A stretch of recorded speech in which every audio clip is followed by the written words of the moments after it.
Hi guys, ఎంతో టేస్టీగా ఉంటే చీజ్ పోహా కట్లెట్ పిల్లలకి ఈవినింగ్ స్నాక్స్ కింద చేయండి ఫ్రెండ్స్ నా వీడియోకి చిన్న లైక్ ఇచ్చేయండి ఫ్రెండ్స్.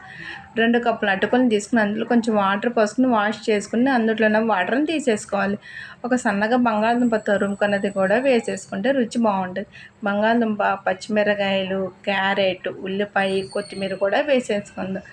అందులోనే ఒక spoon garam masala, chilli flakes ఒక స్పూను, రుచికి సరిపడా ఉప్పు, ఒక కప్పు శనగపిండి కూడా వేసుకుంటే కట్లెట్ విడిపోకుండా ఉంటాయి.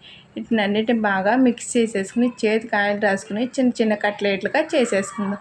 అందులోనే చీజ్ పెట్టుకుంటే పిల్లలు కూడా ఎంజాయ్ చేస్తారు, సూపర్గా ఉందంటారు. ఒక కళాయి తీసుకుని అందులో 2 స్పూన్లు గీ వేసుకుంటే ఈ కట్లెట్ని కాల్చుకుంటే మరింత రుచిగా ఉంటుంది. ఇలా ఒకవైపు కాలిన తర్వాత రెండో వైపు కూడా టర్న్ చేసుకోవడం. ఎంతో టేస్టీకరమైన poha cutlet ready. Bye guys, like, share, subscribe చేయండి ఫ్రెండ్స్.